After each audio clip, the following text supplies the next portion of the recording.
Absolute nonsense.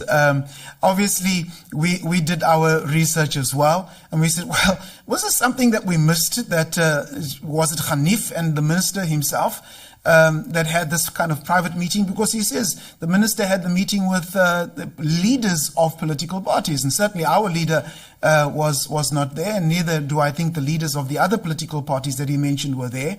But absolutely ludicrous. It is spurious. It is libelous. It is politically, and we're putting it in diplomatic terms. He has been economical with the truth.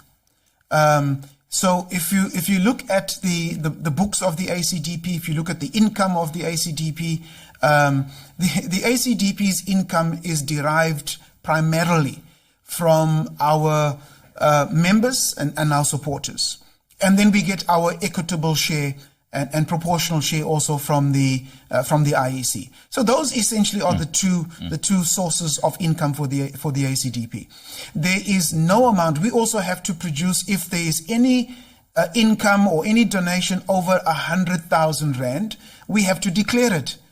We don't declare because we don't get that kind of money over 100,000 rand that comes into the coffers of the ACDP. We rely purely on the generosity of our members and our supporters to a large extent. So the accusations by Mr. Hendricks were spurious, libelous, far from the truth. The ACDP is not controlled. Is not controlled by the United States of America, is not controlled by any foreign government.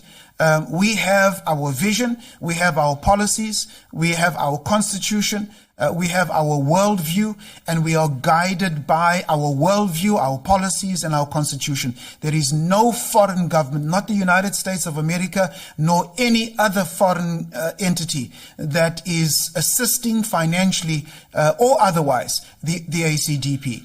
And so these allegations that Mr. Hendricks made will be challenged. We are considering actually approaching the ethics committee to hold Mr. Hendricks to account because he brought the minister, as he calls it, of intelligence, state security.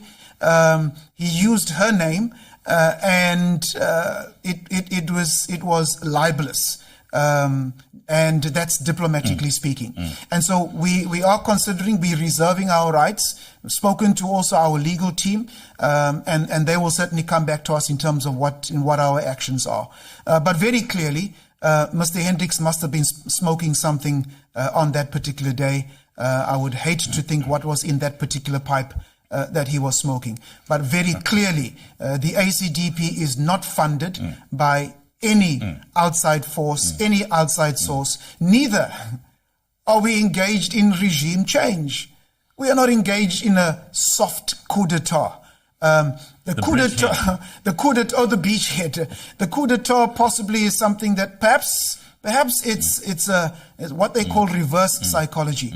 Perhaps it's something that Mr. Hendricks and his political party himself have been contemplating with some of their allies like Iran and Hamas and Hezbollah and ISIS and some of those other groups, wanting to declare possibly a jihad here in South Africa, and turn our beautiful country into something which none of us would want to see in South Africa.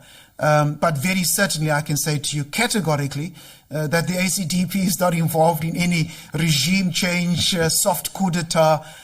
If there is going to be any change, we want to see that change come via the ballot. And this is what the ACDP has been working towards over the last 30 years and continue to do so.